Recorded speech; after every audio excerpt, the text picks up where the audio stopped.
Bapak, Ibu, sahabat-sahabat KKS Kelapa Gading, para pecinta kitab suci dimanapun Anda berada. Selamat datang di Zoom dan YouTube KKS Kelapa Gading. Sebelum memulai webinar ini, mari kita awali dengan doa. Atas nama Bapa dan Putra dan Roh Kudus, amin. Bapa yang baik, kami bersyukur atas segala berkat dan rahmat yang Engkau berikan sehingga kami diberikan kesehatan dan kesempatan untuk berkumpul di acara webinar KKS Kelapa Gading via Zoom dan YouTube ini. Begitu antusias umatmu untuk mengikuti dan merenungkan kisah sengsara jalan salib putramu Yesus yang terbagi menjadi 7 sesi pertemuan selama masa Prapaskah ini. Kami berdoa untuk para narasumber, panitia yang bertugas, semua peserta yang hadir, serta peralatan yang kami gunakan, agar Engkau menyertai dan jaga dari segala yang jahat. Utuslah Roh Kudus-Mu agar kami memahami kebenaran-Mu melalui hamba-hambamu, para narasumber yang Kau utus, dan dapat menjadi bekal kami dalam menjalani retret Agung Prapaskah ini. Kemuliaan kepada Bapa dan Putra dan Roh Kudus, seperti pada permulaan, sekarang, selalu, dan sepanjang segala abad. Amin. Atas nama Bapa dan Putra dan Roh Kudus. Amin.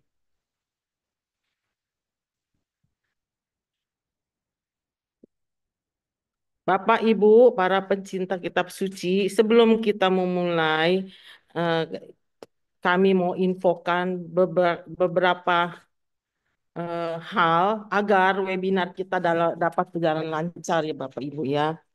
Eh, Perlu kami infokan berkenaan dengan antusias umat dalam mengikuti webinar ini. Jadi, KKS Kelapa Gading menyediakan Zoom dengan kapasitas 1.000. Tetapi karena begitu banyak permintaan umat untuk mendaftar, sehingga kami, KKS Kelapa Gading, bekerja sama dengan Komsos Paroki Kelapa Gading untuk membuka live streaming YouTube. Jadi kita bagi dari 2 WA group. WA group pertama kami berikan link Zoom karena kapasitas kami hanya 1.000. Dan kemudian WA group 2 kami berikan link YouTube. YouTube-nya live streaming tapi hanya link yang kami berikan yang dapat membukanya. Gitu ya Bapak Ibu ya. Demi kelancaran webinar ini, eh, eh, sebelumnya kami mau sampaikan bahwa KKS Kelapa Gading memiliki Instagram seperti tertera di sini ya, di layar ini ya Bapak Ibu ya. Dan KKS Kelapa Gading pun memiliki YouTube untuk mewartakan eh, pengajaran dari pakar-pakar kitab suci, para romo, para pengajar maupun awam yang kami tayangkan setiap Rabu malam jam 7. Silakan kalau Bapak Ibu berminat dapat subscribe dan dapat hadir, daftarkan di WA Group sahabat KKS Kelapa Gading agar kami dapat memberikan info pengajaran-pengajaran yang luar biasa dari para romo dan para pengajar kitab suci. Gitu ya Bapak Ibu ya. Dan kita kerjasama dengan Paroki Kelapa Gading. Paroki Kelapa Gading memiliki juga Instagram seperti tertera di sini. Paroki.kelapa-gading. Gitu ya Bapak Ibu ya. Informasi dari tim KKS Kelapa Gading. Terima kasih. Kemudian untuk kelancaran juga kita lihat ya tata tertib webinar ini ya. Jadi eh, mohon agar format nama di rename. Kalau dari luar Paloki disebutkan nama seperti misalnya ya saya Rosita, eh, Paroki Yakobus Santoyo, Paroki Kelapa Gading. Atau kalau dari Paroki Kelapa Gading sendiri ditulis contohnya Rosita dari Agnes 2 gitu ya Bapak Ibu ya. Tolong. Kenapa ini penting? Karena yang hadir 7 kali akan dapat e-sertifikat. Gitu ya Bapak Ibu ya. Terima kasih atas kerjasamanya. Kemudian setelah pemaparan narasumber Romojo, kita akan ada sesi question and answer ya. Nah, di sini berhubung peminatnya banyak, kita tidak bisa direct ya. Jadi tolong yang berminat untuk bertanya chat melalui chat ya, dituliskan nanti baik di Zoom maupun di YouTube, tulis chat. Ada panitia yang akan mensortir dan mengambil beberapa pertanyaan itu. Tentunya maaf kalau pertanyaan Anda tidak dapat ditayangkan karena berhubung waktu juga ya, Bapak Ibu ya.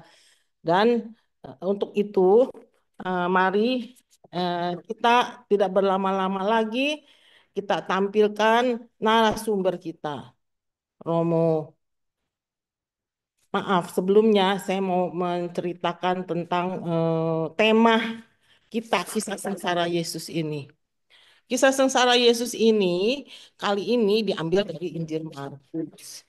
Eh, Ketika kami, tim dari KKS Kelapa Gading, mendapatkan konsep ini, kami begitu bahagia dan kami segera membentuk panitia dan kami mencari narasumber. Dan kisah sengsara ini terbagi dari dua bagian besar, yaitu eh, dua dua orang tokoh utama, Yesus dan manusia.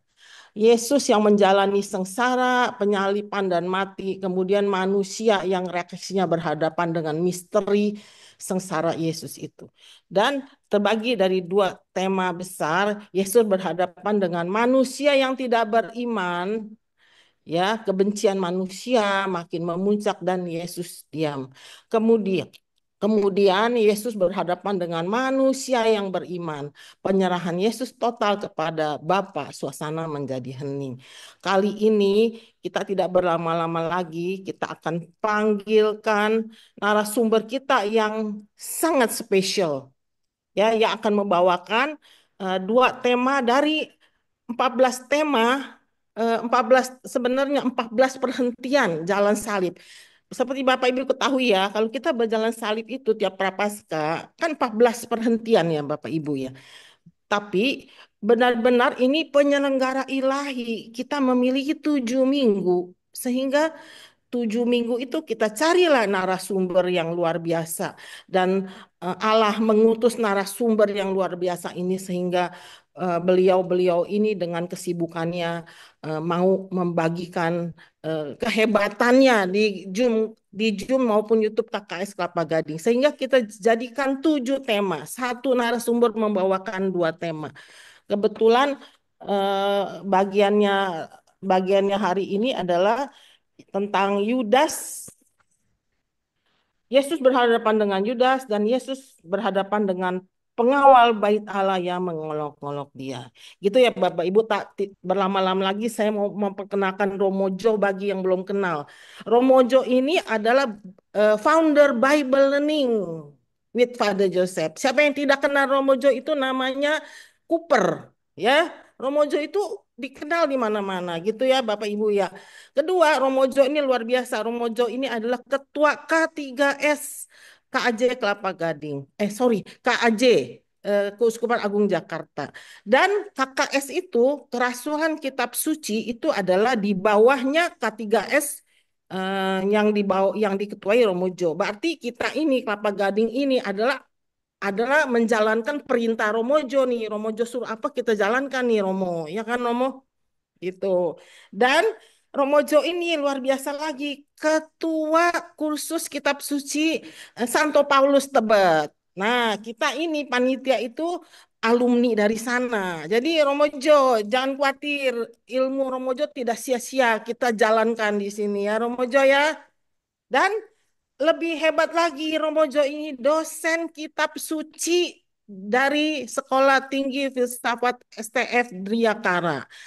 Kalau pendidikannya nanti kepanjangan, karena sangat panjang itu pendidikannya. Jadi saya stop sampai di sini. Saya serahkan waktu dan tempat kepada Romojo. Terima kasih Romojo atas waktunya. Silakan Romojo. Baik, selamat malam Ibu Rosita. Selamat malam, ada 662 sahabat-sahabat pencinta firman Tuhan yang bergabung pada malam hari ini. Saya sebagai Ketua Komisi Kerasulan Kitab Suci sungguh berbahagia sungguh mendukung apa yang sedang dilakukan oleh Paroki Kelapa Gading ini. Memang memasuki masa Prapaskah, apa sih yang harus kita lakukan? Banyak umat bertanya, udah sibuk dengan pantang ini, pantang itu, puasa ini, puasa itu, tapi sampai lupa mengisi dari dalam, menata kembali hidupnya, relasinya, dan juga imannya. Termasuk salah satunya adalah pengetahuannya tentang kitab suci. Supaya nanti ketika masuk pekan suci, kita masuk Minggu Palma gitu, nanti ada Kamis Putih, Jumat Agung, ada Malam Paskah, misa yang panjang, apalagi di Kelapa Gading harus datang 2 jam sebelumnya. Orang udah kecapean dulu. Sebelum menikmati Ekaristinya udah kecapean dulu. Nah, mudah-mudahan dengan kursus-kursus singkat seperti ini, kita terbantu. Apalagi di masa Prapaskah ada jalan salib. Jalan salib itu kadang-kadang kita cuma sibuknya berlutut, berdiri, berlutut, berdiri. Oh, doa-doa yang kadang-kadang juga monoton.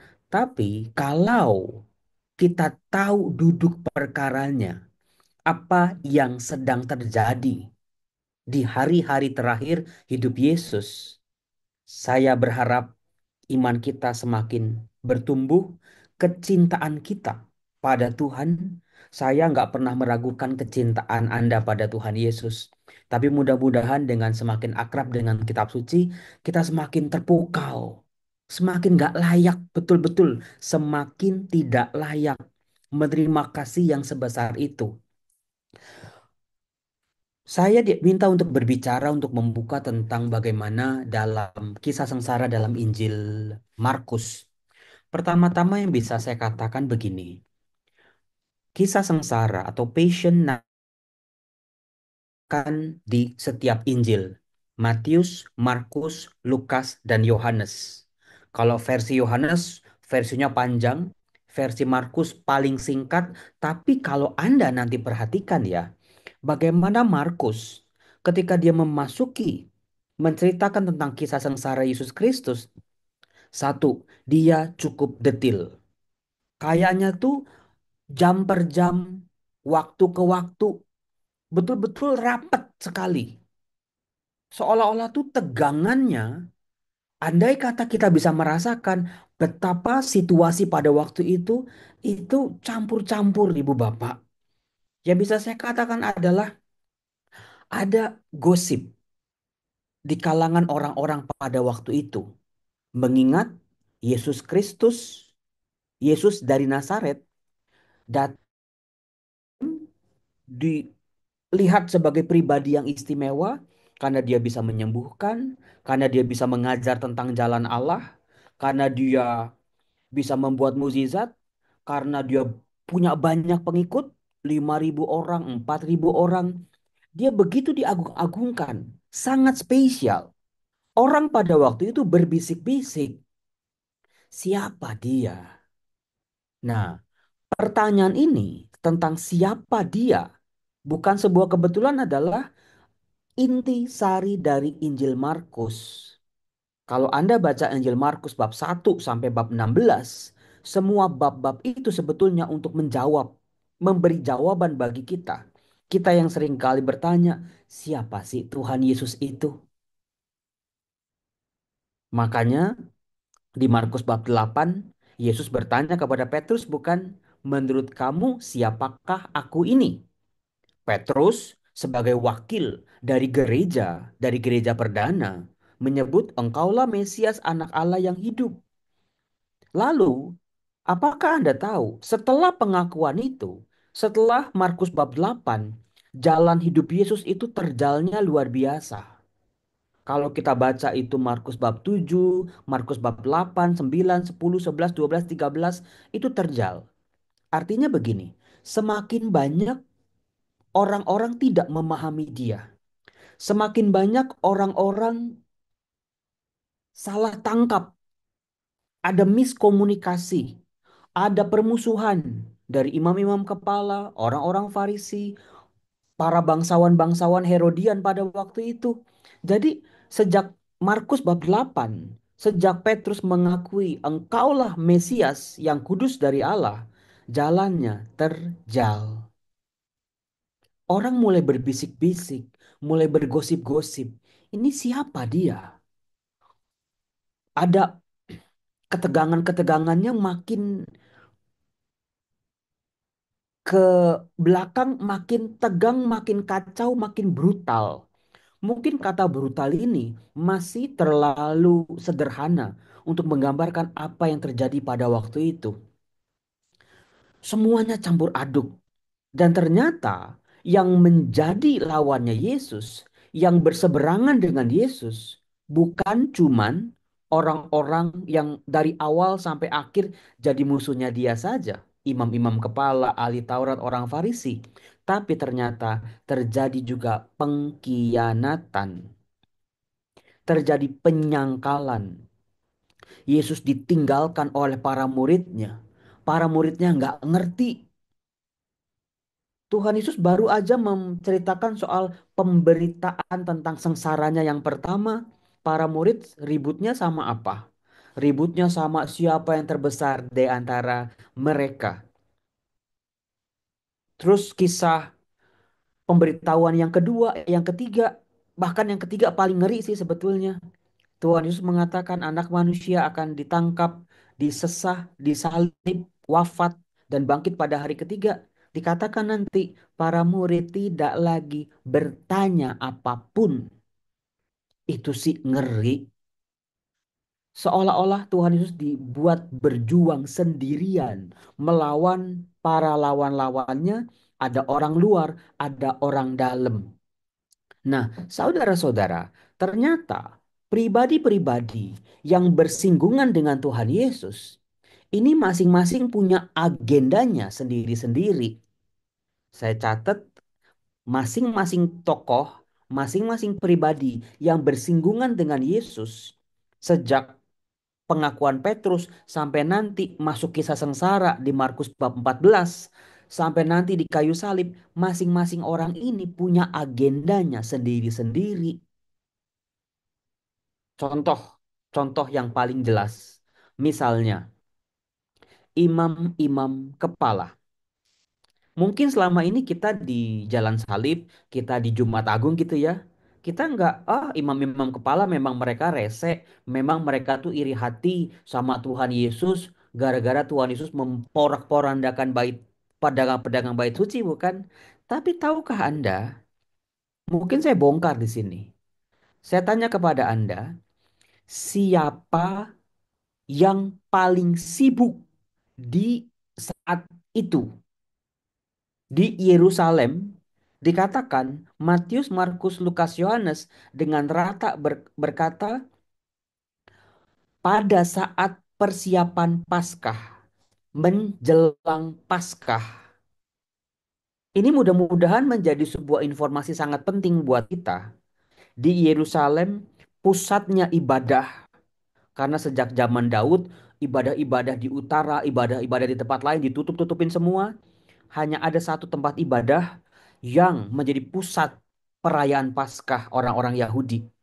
Menjelang Paskah, banyak orang datang ke Yerusalem untuk merayakan Paskah. Jadi saya tanya kepada Anda, siapa yang paling sibuk saat itu? Atau dengan kata lain, siapa yang punya gawe, yang paling warawiri, yang paling cemas, yang paling panik? Ya, nggak usah jauh-jauh, Romo di paroki aja nih. Hari-hari ini yang paling sibuk pasti panitia Paskah, bukan? Rapat terus, me- mereka mengusahakan supaya Paskahnya betul-betul berjalan dengan baik. Demikian juga dengan para imam di zaman Yesus loh. Memang sebelum-sebelumnya mereka seringkali konflik dengan Tuhan Yesus. Tapi di saat-saat kisah sengsara Tuhan Yesus, para imam ini seharusnya lagi super sibuk. Mereka pasti sudah melakukan sebuah persiapan-persiapan banyak hal. Korban-korbannya, memangnya gampang itu kambing domba di dijamin supaya sehat, waktunya, umurnya tepat. Itu dijaga betul-betul. Nggak mudah mencari anak kambing umur 3 tahun, umur 3 bulan. Nggak gampang itu. Semuanya harus diukur supaya nggak ada bercacat, nggak ada nodanya. Itu pekerjaan yang sangat amat menyita perhatian. Di sini, imam-imam ini punya agenda. Jangan sampai di Yerusalem, waktu itu mereka sedang dijajah oleh penjajah Romawi. Ini kata kunci yang kedua. Konteksnya penjajahan. Yang namanya orang-orang Israel di zaman Yesus itu trauma setengah mati dengan yang namanya penjajah. Mulai dari Mesir, Asyur, Babel, Persia, Yunani. Sepanjang hidup mereka, sejarah bangsa mereka kayaknya itu udah kenyang sama penjajahan. Dan mereka tahu kejamnya para penjajah ini. Sadisnya mereka mengeruk keuntungan, nggak mau kalah sedikit pun. Nah, para penjajah Romawi ini pasti juga punya agenda sendiri, diwakili oleh Pilatus, oleh kaisar di Roma sana. Mereka sangat amat khawatir kalau ada massa yang berkumpul. Mulai paham kan sekarang? Iya ya Romo, di Yerusalem. Konteksnya mau Paskah. Orang-orang Israel dari mana-mana, dari Yudea, dari Galilea, dari utara gitu, berkumpul di situ. Umplek-umplekan. Yang namanya penjajah Romawi sangat takut kalau ini orang banyak kumpul, digesek dikit aja itu langsung bisa jadi kerusuhan. Bukan sebuah kebetulan Yudas Makabe misalnya di kitab Makabe Perjanjian Lama itu mengadakan pemberontakannya justru di saat orang-orang Israel ini berkumpul. Meskipun tidak bisa dibandingkan apple to apple antara penjajah Romawi dengan orang-orang Israel, tapi pemberontakan orang-orang terjajah ini pasti sangat merepotkan para prajurit-prajurit penjajah Romawi ini. Maka mereka ini si imamnya mereka berusaha untuk gimana nih? Supaya semuanya tertib, supaya tidak ada kerusuhan, supaya semua berjalan dengan lancar. Sebab seringkali penjajah Romawi mengcancel. Kalau terjadi huru-hara di Yerusalem, cancel, nggak ada Paskah tahun ini. Nangis Bombay, para imam rugi bandar mereka. Para imam merasa paling dirugikan. Orang udah berkumpul, korban-korban udah disiapin semua, tata liturgi semuanya sudah siap. Karena kerusuhan satu dua, penjajah Romawi melarang pesta Paskah. Jadi ini masing-masing punya hidden agendanya, saudara-saudaraku yang terkasih. Tidak mudah. Mereka yang membenci Tuhan Yesus punya alasannya. Pilatus menjatuhkan hukuman mati punya alasannya. Jangan sampai terjadi apa yang mereka agendakan tidak tidak berjalan tidak sesuai dengan yang mereka harapkan. Nah, yang menarik adalah kalau saya katakan dalam Injil Markus, selain orang imam-imam kepala punya hidden agenda, Romawi, penjajah Romawi punya agenda, ternyata yang namanya murid-murid Yesus, contohnya Yudas, juga punya hidden agendanya juga. Ini yang banyak nggak tahu. Orang seringkali nyalain Yudas. Memang dia salah, saya akui dia salah. Tapi apakah Anda tahu kenapa dia melakukan hal itu? Yesus dijual oleh Yudas 30 keping perak. Tapi kan menjadi sebuah pertanyaan, kenapa ya Yudas itu membuang uang itu menjadi tanah damam? Kenapa dia buang itu? Apakah Anda tahu alasannya? Kalau dia mata duitan, kalau dia memang mau jual Yesus, itu 30 keping perak tuh uangnya banyak ya. Ngapain dibuang? Mudah-mudahan di sini pengantar ini ya membantu kita untuk memahami duduk perkara yang sesungguhnya. Di samping tadi saya udah sebut ada imam kepala. bekerja sama dengan orang-orang Farisi, dengan musuh-musuh Yesus lainnya yang memang mencari cara-cara untuk eh, membunuh Yesus. Pasukan-pasukan Romawi atau orang-orang Romawi, kemudian juga Yudas, ternyata yang namanya rakyat, the crowd, rakyat yang sedang memang terfokus, terpusat di Yerusalem. Jumlahnya itu bisa puluhan ribu, saudara-saudara. Karena di menjelang Paskah itu semua orang dari mana-mana memang ke Yerusalem. Misalnya waktu Yesus hilang di Bait Allah, itu kan Maria, Yosef menjelang Paskah itu datang ke Yerusalem bersama keluarga-keluarga yang lain. Anak kecil juga dibawa, orang lansia juga dibawa. Jadi di Yerusalem tuh lagi sibuk, lagi crowded. Belum lagi coba kalau orang dari kota-kotanya mereka datang ke Yerusalem, siapa yang paling diuntungkan? Coba saya tanya kepada Anda. Pasti tukang dagang lah Romo. Pasti pemilik rumah penginapan dan Romo. Jadi nih masing-masing punya tujuannya.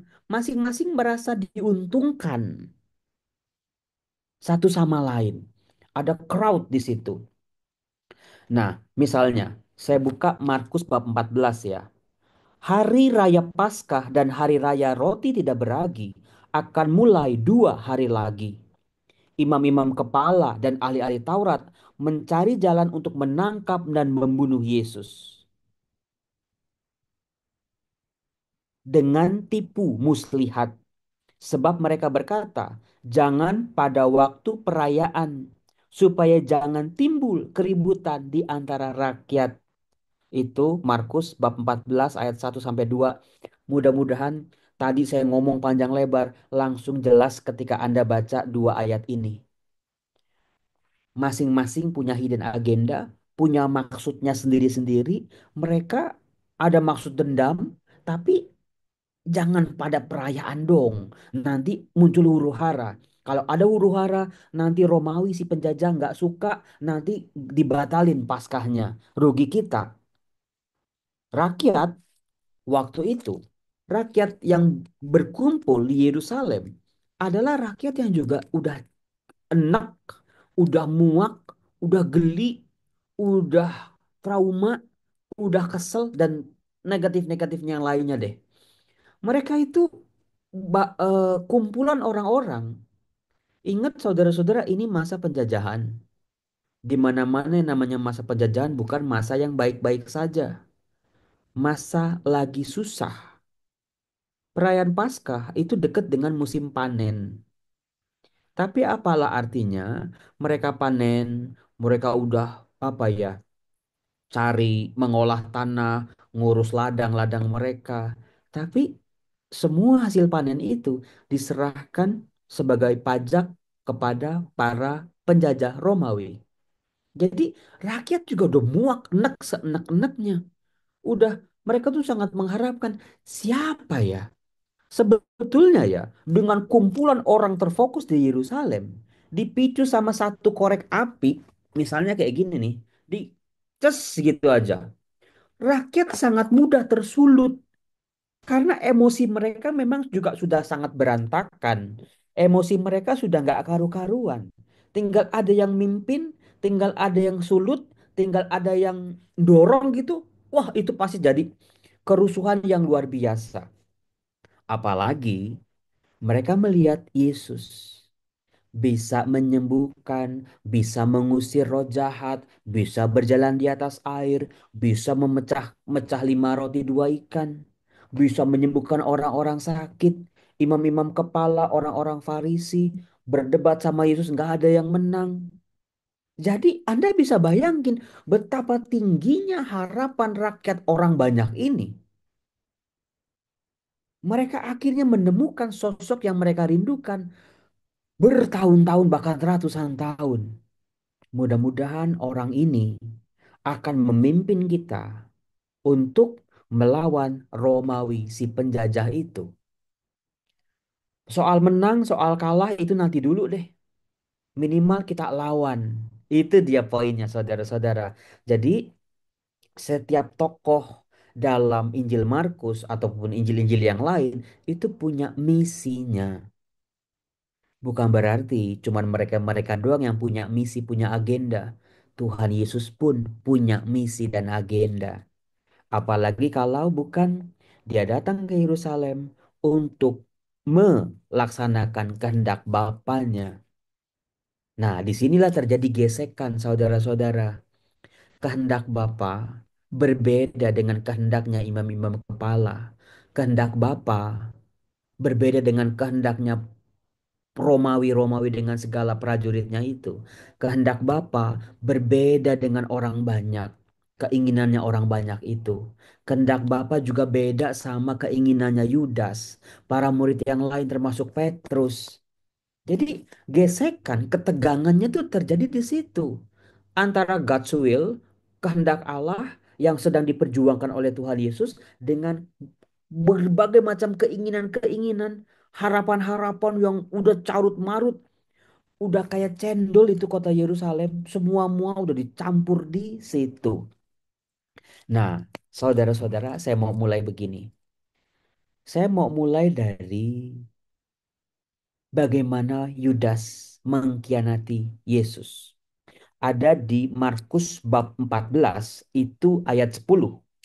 Lalu pergilah Yudas Iskariot, salah seorang dari kedua belas murid itu, kepada imam-imam kepala dengan maksud untuk menyerahkan Yesus kepada mereka. Mereka sangat gembira waktu mendengarkannya, dan mereka berjanji akan memberikan uang kepadanya. Kemudian ia mencari kesempatan yang baik untuk menyerahkan Yesus. Saudara-saudaraku yang terkasih, disitulah Yudas memainkan perannya. Bagaimana dia salah satu orang dalamnya Yesus, dia memberi informasi tentang gurunya ini. Siapa gurunya, di mana dia bisa berada, di mana dia mudah ditangkap. Apakah Anda pernah bertanya kenapa Tuhan Yesus ditangkapnya malam-malam? Apakah Anda pernah bertanya kenapa ditangkapnya di Taman Getsemani? Padahal kan Tuhan Yesus kan keliling ke pasar, ke bait Allah. Sebab kalau di pasar, di tempat-tempat umum, itu banyak orang. Ini imam-imam kepala musuh-musuhnya Yesus nggak mau. Kalau ditangkap di depan orang-orang, mereka pasti akan dipersalahkan. Mereka pasti akan dilawan dan dimusuhi. Pasti nggak berhasil itu. Maka harus di tempat yang sunyi. Di tempat di mana tidak ada orang banyak. Dan itu yang paling tahu siapa? Kalau bukan orang dalam. Disinilah informasi itu keluar dari mulut Yudas. Mudah-mudahan dengan informasi ini Anda tidak lagi bertanya-tanya ya. Kenapa sih nggak langsung nangkep aja? Kenapa harus pakai Yudas? Karena nggak bisa mereka nangkep Yesus di hadapan banyak orang itu. Tapi pertanyaan saya yang mudah-mudahan membuat Anda penasaran ya. Kenapa sih Yudas kok menjual Yesus? Banyak orang mengatakan dia mata duitan. Tapi tadi saya udah kasih clue-nya. Setelah Yesus ditangkap, dihukum mati, itu duit dibuang sama Yudas. Berarti bukan motif duit. Hati-hati, karena seringkali para imam khotbahnya di situ tuh. Wah, karena dia gila harta, karena gila duit. No, kalau bukan motif duit, harus ada motif yang lebih tinggi lagi dari duit. Itu Ibu Mila yang paling ngerti itu. Apakah ada yang paling motif yang lebih kuat daripada duit? Soal apa? Ideologi. Ideologinya si Yudas memang dia dari kelompok Iskariot, kelompok pemberontak. Dia itu ngikutin Yesus dari Danau Galilea. Itu tuh 3 tahun. Sabar banget. 3 tahun. Dan dia ini kan pemberontak ya. Dia itu kemana-mana bawa pedang di kalau kelompoknya si Yudas ini. Dia siap pokoknya prajurit-prajurit mereka bunuh-bunuh secara diam-diam gitu itu udah sering terjadi. Tapi ketika dia lihat Yesus, pribadi yang membuat dia terpukau, pribadi yang hebat luar biasa, kok Yesus arahnya ini non-violence, anti kekerasan. Itu sejak awal. Yesus memang mengatakan dia anti kekerasan. Enggak, caraku bukan pakai jalan kekerasan, bukan pakai cara jalan perang, tapi Yudas itu tahu sejak awal, tapi dia sabarnya minta ampun. Saudara-saudara, kan tadi Romo Yosef bilang, orang-orang Yahudi itu kalau ke Paskah itu ke Yerusalem. Kalau Yudas ketemu ikut Yesus 3 tahun, itu udah bolak-balik ke Yerusalem udah 3 kali berarti minimal ya. Itu Yudas nunggunya senunggu-nunggunya loh itu. Sabar luar biasa itu. Nah, maka tadi dikatakan dicarilah kesempatan yang baik. Waktu Yesus memporak-porandakan pedagang-pedagang di bait Allah, itu buat Yudas itu dia bergumul itu. Di satu sisi, itu yang dia mau. Di satu sisi, itu yang dia mau. Gitu dong. Lawan dong. Tunjukkan dong siapa dirimu. Pakai kekerasan dong. Tetapi di sisi lain, buat Yudas, itu terjadi di area bait Allah. Dan apalagi menjelang Paskah. Artinya, tindakan Yesus memporak-porandakan pedagang-pedagang bait Allah sangat amat mudah memicu Roma, Romawi maksudnya. Yudas nggak mau gurunya ditangkap. Itu maksudnya. Yudas nggak mau gurunya ini yang dikagumi ini ditangkap. Caranya gimana nih? Dia bersekongkol dengan imam-imam kepala yang memang udah punya motif mau nangkap Yesus. Nah, di sini permainannya terjadi luar biasa. Di agendanya Yudas, dia sengaja nunjukin itu namanya Yesus. Tangkap dia. Yudas udah punya agenda. Nanti abis ditangkap di Taman Getsemani, pasti dipenjara. Dan itu memang itu terjadi. Yesus dipenjara di rumah Hanas dan Kayafas yang menjadi imam agung pada waktu itu. Ada penjaranya kalau Anda pernah ziarah ke Tanah Suci. Yesus dipenjara sesuai dengan agendanya Yudas. Pasti nih imam-imam nih pasti pada sibuk urusan Paskah. Yesus dipenjara dulu, diamanin dulu daripada ditangkap, bikin rusuh lagi, ditangkap sama Romawi. Penjara dulu aja. Yudas sudah yakin banget nanti setelah Paskah, kesibukan-kesibukan heboh-heboh itu udah surut, Yesus akan diadili dan Yudas udah tahu juga Yesus gurunya mau disidang kayak apapun oleh pengadilan agama, pasti nggak ditemukan kesalahan. Itu agendanya Yudas. Dia pinter ternyata sih. Tapi apa yang terjadi saudara-saudara? Begitu Yesus ditangkap, memang dipenjara sesuai dengan strateginya, rencananya Yudas. Tapi ini si imam-imam kepala ini kan tadi dia bilang, jangan pada saat perayaan dong. Anda lihat nggak, belajar nggak di sini? Demi dendam, demi ambisi yang besar, mereka rela tuh nggak ngurusin Paskahnya. Mereka tinggal tuh. Ya kalau misalnya pastor paroki Kelapa Gading ya udah tahu nih, udah pekan suci, hari Selasa lah katakanlah, malah pergi ke Eropa gitu. Umatnya kan pasti kesel kan. Ini gimana sih Romo nih udah mau Paskah malah pergi jalan-jalan. Itu yang terjadi. Karena ambisi, karena dendam, karena memang udah dengkinya sedemikian rupa. Oke, Yesus ditangkap. Tapi malam itu juga Yesus diadili. Itu rencananya Yudas mulai bergeser itu saudara-saudara. Geser itu betul-betul. Tapi itu semua masih dalam pemikirannya Yudas. Adili guruku pasti tidak akan kedapatan bersalah. Pasti ya paling diamanin doang nanti dibebasin deh. Dan itu terjadi. Kalau Anda lihat bagaimana Tuhan Yesus ditangkap, bagaimana Yesus di hadapan mahkamah agama. Saya bacain itu Markus bab 14 itu di ayat 53. Kemudian Yesus dibawa menghadap imam besar. Lalu semua imam kepala. Ingat semua imam kepala. Lah, yang ngurusin persiapan Paskah di Yerusalem terus siapa? Ini udah 2 hari lagi. Itu dia, hati-hati. Dendamnya itu mengalahkan yang lain-lain. Petrus mengikuti dia dari jauh sampai ke dalam halaman imam besar. Di sana ia duduk di antara pengawal-pengawal sambil berdiam dekat api. Imam-imam kepala malah seluruh mahkamah agama mencari kesaksian terhadap Yesus supaya ia dapat dihukum mati.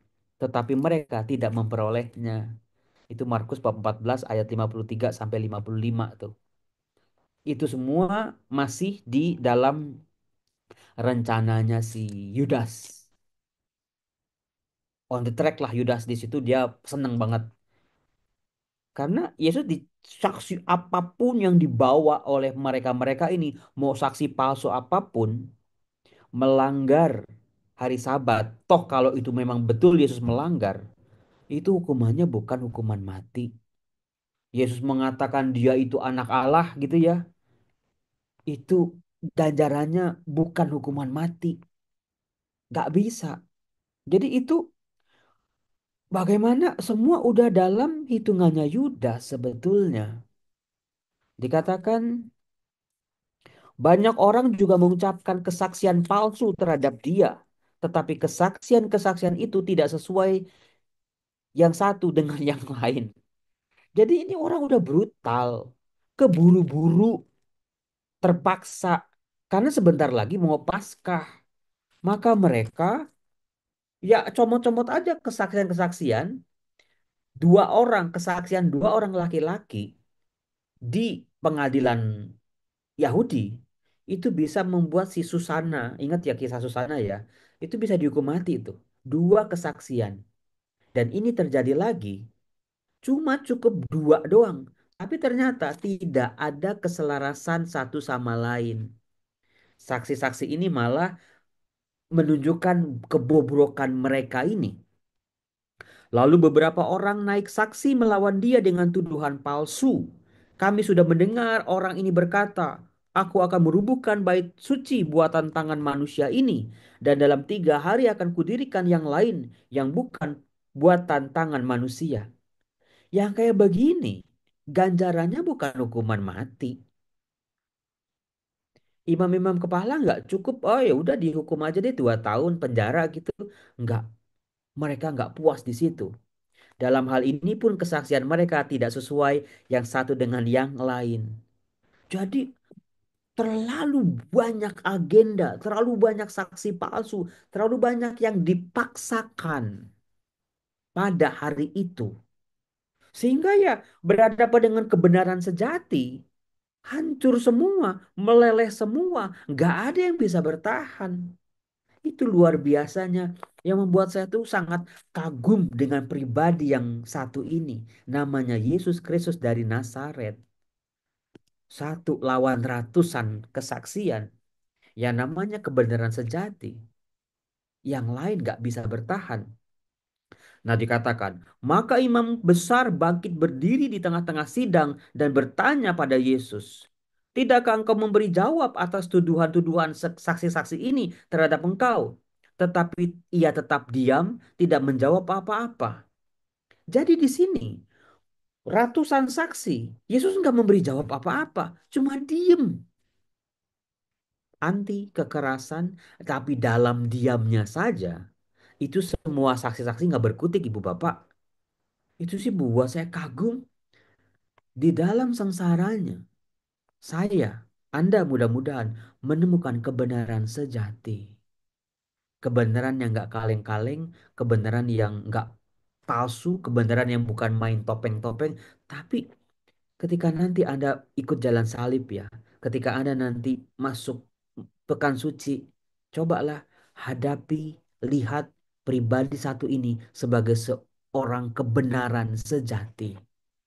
Dia orang benar. Nah, dikatakan tetap imam besar itu bertanya kepadanya sekali lagi, apakah engkau Mesias, anak yang terpuji? Jawab Yesus, akulah dia. Dan kamu akan melihat anak manusia duduk di sebelah kanan yang maha kuasa dan datang di tengah-tengah awan-awan di langit. Apa yang terjadi? Maka imam besar mengoyakkan pakaiannya dan berkata, "Untuk apa kita perlu saksi lagi? Kamu sudah mendengar hujatnya terhadap Allah. Bagaimana pendapat kamu?" Lalu dengan suara bulat mereka memutuskan bahwa dia harus dihukum mati. Lalu mulailah ini disesah, diludahi, ditutup mukanya, orang dipukul sambil cemooh, "Hai Nabi, cobalah terka." Malah para pengawal pun memukul dia. Itu yang terjadi, saudara-saudaraku. Sebuah kesepakatan untuk membunuh Yesus bukan dihasilkan dari pengadilan yang adil. Saksi-saksi, jawaban-jawaban Yesus tidak layak untuk memperoleh hukuman mati. Nah, saudara-saudaraku, sampai di sini sebetulnya kita udah bisa menebak. Ini hukuman mati ini terlalu dipaksakan, bercampur dengan segala macam motif-motif yang lain. Sebetulnya imam-imam kepala ini sadar, nggak bisa orang dihukum mati cuma karena dia bilang dia itu anak Allah. Nggak bisa. Dia mau merubuhkan bait Allah, dihukum mati itu nggak bisa. Ada, mereka tuh tahu hukum-hukumnya di dalam perjanjian lama, nggak bisa. Makanya mereka-mereka ini kebakaran jenggot. Nanti Anda bisa baca versinya Yohanes. Itu bagaimana Yesus dioper-oper dari pengadilan imam besar, dibawa ke Herodes. Di Herodes, raja wilayah ya, eh, raja boneka. Herodes itu orang Yahudi, dipilih oleh Romawi untuk jadi raja boneka, untuk nyeneng-nyenengin rakyat, tapi ditolak oleh rakyat. Akhirnya dari Herodes dibalikin lagi. Terus hancurnya adalah di mana? Ini dia. Ketika semua seolah-olah sudah dalam rencananya Yudas, on the track Yudasnya ini. Guruku tidak akan dihukum mati. Dari oper-operan sana sini, imam-imam kepala nggak yakin Yesus bisa dihukum mati. Nggak bisa itu. Maka oper sana, oper sini di antara antara mereka doang. Tetapi yang mengerikan adalah karena mereka udah kisruh sendiri di pengadilan agama mereka, mereka bawa Yesus ke Pilatus. Itu yang ngeri sih. Pilatus adalah wali negeri, orang wakil dari penjajah Romawi, saudara-saudaraku.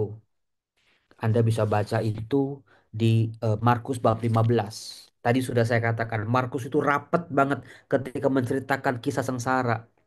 Kayaknya nggak ada jeda untuk orang buat napas ya. Dikatakan, pagi-pagi benar imam-imam kepala bersama tua-tua ahli-ahli Taurat dan seluruh mahkamah agama sudah buat mupakatnya. Mereka membelenggu Yesus lalu membawanya dan menyerahkan dia kepada Pilatus. Itu sebuah bukti. Ini pengadilan agama enggak punya wewenang, enggak punya kuasa, enggak punya kompetensi untuk membunuh Yesus. Enggak bisa. Mau mereka sedendam apapun, semarah apapun, sedengki apapun, enggak bisa. Maka mereka mau cuci tangan. Itu dia. Cuci tangannya udah lempar aja ke Pilatus. Penjajah ini. Saudara-saudaraku yang terkasih, apa yang terjadi pada saat itu adalah sebuah kengerian sebetulnya. Kok Romo Yosef bilangnya ngeri? Memangnya kalau Anda bayangin, relasi antara penjajah dengan orang-orang terjajah, relasinya baik-baik aja. Penjajah ini kan kejam ya, mengeruk hasil tanah, mengeruk semua mua sumber daya. Ini orang-orang terjajah, orang-orang Yahudi, jijik sebetulnya. Nanti di Injil Yohanes ada dikatakan mereka tidak mau masuk ke ruang pengadilan. Jadi orang-orang Yahudi berbondong-bondong pagi-pagi benar coba. Itu udah apa ya? Mereka di satu sisi kayak dikejar waktu, dikejar target, tetapi nggak berdaya juga di hadapan Yesus. Maka pagi-pagi benar, mereka nggak mau masuk ke ruang pengadilan Pilatus karena jijik, geli, najis, karena mau perayaan Paskah. Maka terjadi sebetulnya ada permusuhan ini antara penjajah dengan orang-orang terjajah. Bagaimana di hadapan Pilatus, Yesus dipaksa secara luar biasa, diadili semena-mena oleh orang banyak. Pada akhirnya nanti Anda lihat sendiri, Yesus akhirnya dihukum mati kan sama Pilatus. Nanti ketika Yesus dijatuhi hukuman mati, baru tuh si Yudas dia nyesel, dia buang itu uangnya. Jadi ngerti sekarang ya, kenapa Yudas kok begitu? Sayangnya umat Katolik kan sibuknya Yudas masuk neraka apa enggak Romo? Bukankah Yudas itu sudah dinubuatkan Romo sama Yesus waktu perjamuan malam terakhir? Tanpa mengkorek lebih dalam lagi. Kenapa dia melakukan seperti itu? Memang saya nggak bisa membenarkan tindakan Yudas, tapi minimal kita tahu, kita ngerti kenapa dia begitu. Jadi kita memandang Yudas itu lebih manusiawi lah.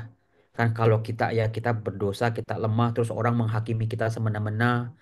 Misalnya ada orang eh, mau makan dia nggak punya duit terus sampai mencuri uang tetangganya, terus dirajam sama tetangganya. Pencuri, pencuri, pencuri. Tapi kan kalau kita tahu oh dia tuh pencuri karena dia mau beli obat buat orang tuanya misalnya. Minimal kita tahu dan kita paham. Dikatakan, Pilatus bertanya kepadanya, "Engkaukah raja orang Yahudi?" Jawab Yesus, "Engkau sendiri yang mengatakannya." Lalu imam-imam kepala mengajukan banyak tuduhan terhadap dia. Pilatus bertanya pula kepadanya, katanya, "Tidakkah engkau memberi jawab? Lihatlah betapa banyak tuduhan mereka terhadap engkau." Tetapi Yesus sama sekali tidak menjawab lagi, sehingga Pilatus merasa heran. Nah, saudara-saudaraku yang terkasih, kalau mau baca versi ini, bacalah Injil Yohanes. Yohanes bab 18, Yohanes bab 19, itu Anda akan melihat itu bagaimana Pilatus kayak ingus. Kok kayak ingus Romo? Jadi gini, kan ada tiga pihak ya. Pilatus mewakili penjajah Romawi, orang-orang Yahudi dengan orang banyak, dengan Yesus. Nah, orang-orang Yahudi nggak mau masuk ke ruang pengadilan. Yesus dibawa masuk ke situ. Ketika nanti di Injil Yohanes Anda akan lihat bagaimana kerennya itu. Ketika di dalam, ketika Pilatus cuma berbicara dengan Yesus, ini antara polisi dengan penjahat kan. Pilatus itu ya otoritas, Yesus itu seolah-olah kayak maling ayam siap diadili. Harusnya kan kayak begitu. Tapi coba lihat, lagi-lagi kebenaran sejati ini. Sekali berPilatus sekalipun ketika berhadapan dengan kebenaran sejati yang sedang dia interogasi, yang sedang dia adili, coba Pilatus cek di Injil Yohanes, siapakah engkau? Apakah engkau raja? Dari manakah engkau berada? Sebuah pertanyaan bukan pertanyaan interogasi kayak maling ayam lagi diadili sama polisi, digebukin, di diinterogasi gitu enggak. Coba Anda lihat jawaban-jawaban Yesus kepada Pilatus. Pertanyaan itu, perkataan itu berasal dari dirimu sendiri atau orang lain berkata kepadamu? Yesus meskipun sedang diadili, sedang diinterogasi di Injil Yohanes, justru malah Pilatus yang diinterogasi sama Yesus. Pilatus ini dia ketika di dalam ya, dia merasa apakah itu kebenaran? Bayangin coba, dia menemukan, dia terpikat dengan pribadi satu ini. Omongannya, pandangan matanya, dia tetap tenang meskipun di luar begitu banyak orang sedang menggebu-gebu kebakaran jenggot mau membunuh dia. Yesus tidak memberi jawaban pembelaan diri yang sampai gebrak-gebrak meja, naik ke kursi pengadilan gitu yang lagi rame sekarang ini. Kagak. Yesus hanya diam. Nah, salahnya Pilatus adalah dia keluar. Dia meninggalkan Yesus di dalam, dia keluar, dia ketemu sama orang-orang Yahudi itu. Coba Anda perhatiin nanti ketika dialog antara Pilatus dengan orang-orang Yahudi ini, salibkan dia, salibkan dia. Meskipun Pilatus berusaha berkali-kali untuk membela Yesus, tapi orang-orang ini udah kelewat kesetanan. Salibkan dia, salibkan dia. Maka Pilatus masuk lagi kan. Dia tanya lagi Yesus lagi. Yesus jawab lagi. Dia menemukan ketenangan, kedamaian. Karena gini, orang-orang Romawi itu sangat mencintai kebenaran, sangat mencintai kebijaksanaan. Orang Romawi itu sangat amat meninggikan, menjunjung tinggi hukum. Gak bisa orang dihukum semena-mena. Gak bisa orang haknya dirampas. Gak bisa orang itu karena hasutan orang lain dan dia dihukum meskipun dia nggak salah. Itu nggak bisa. Orang Romawi nggak bisa begitu. Maka dia mencoba mencari-cari cara untuk membebaskan Tuhan Yesus sampai ada Barnabas dibebasi di situ. Tapi orang-orang di luar sana udah kayak orang kerasukan setan, udah ngebul kepalanya, udah ambisinya harus cepat diputuskan. Nah, itu dia. Karena mau sebentar lagi Paskah nih. Jangan tunggu besok ya, jangan tunggu 3 hari lagi, nggak bisa. Jadi stres, penuh dengan tekanan. Semua orang yang terlibat di situ, kecuali satu pribadi yang luar biasa ini, dia tenang di tengah badai.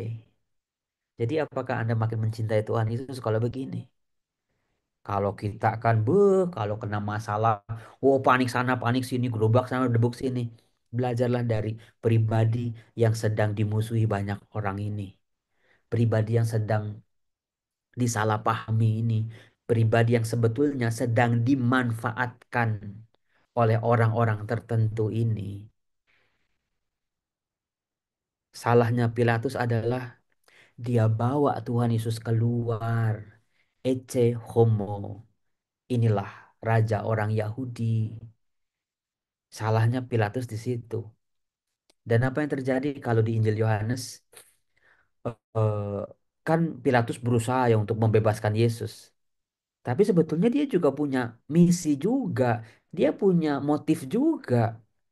Apa lagi kalau bukan dia bisa menjilat Kaisar Romawi di negaranya. Dan dia juga bisa dekat sama orang-orang Yahudi. Karena dia jembatan kan, wali negeri namanya aja. Jadi dia juga serba salah tuh. Dikatakan, kalau kamu membebaskan dia, kamu bukan sahabat kaisar. Itu di Injil Yohanes ya. Sebab hanya satu raja kami, yaitu kaisar. Dan apakah Anda sadar? Ungkapan itu, hanya ada satu raja kami, yaitu kaisar. Keluar dari mana? Dari mulutnya orang-orang Yahudi. Tadi masuk ke ruang pengadilan aja najis amit-amit. Tapi gara-gara dendam, gara-gara amarah, gara-gara udah dendam kesumat, bayangin coba penjajah mengakui penjajahnya sebagai raja. Coba, saya ini nangis saya betul kalau baca kayak gitu. Nangis. Segelap itukah hidup manusia? Separah itukah kebencian yang sudah bersarang di otak manusia? Sekejam itukah manusia kalau ada kebencian dibiarkan merasuk dalam hatinya? Jadi monster, jadi nggak logis, jadi brutal, jadi semena-mena. Hukum-hukumnya juga ditabrak sana sini nggak peduli. Bayangin penjajah diakui sebagai raja. Padahal kalau di perjanjian lama ya, siapa rajanya orang Yahudi? Allah sendiri. Ketika penjajah dengan si terjajah ini akhirnya jadi satu, Yesus diserahkan kepada mereka, dihukum mati. Itu yang bikin apa ya?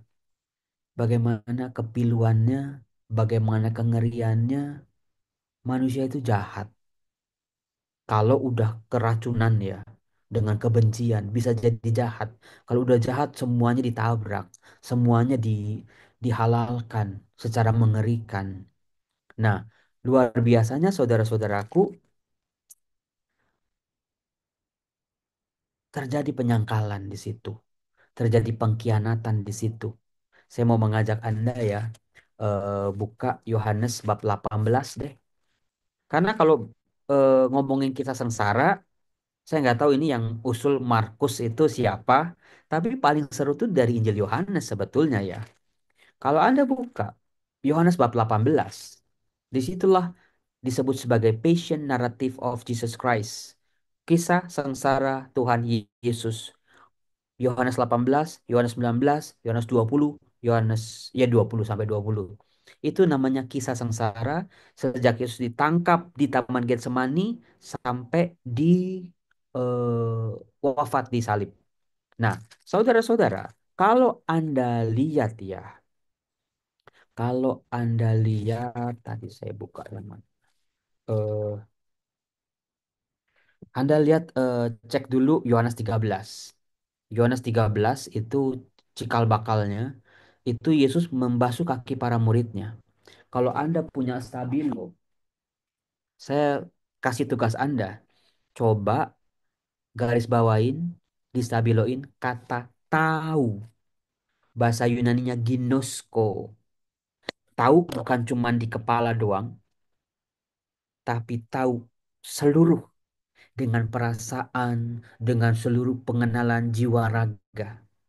Saya tahu Ibu Rosita itu tinggalnya di Kelapa Gading, tapi saya nggak tahu ulang tahunnya kapan, hobinya dia makan apa, warna favoritnya apa, tas kesukaannya merek apa, saya nggak tahu. Tapi ini kata ginosko dalam bahasa Yunani itu Anda bisa lihat ayat 3, Yohanes 19 ayat 3, bahkan ayat 1 aja. Sementara itu, sebelum hari raya Paskah mulai, Yesus telah tahu bahwa saatnya sudah tiba. Ayat 3, Yesus tahu bahwa Bapaknya telah menyerahkan segala sesuatu kepadanya. Terus juga ayat 11, Ia tahu siapa yang akan menyerahkan dia. Itu sih mengerikan luar biasa.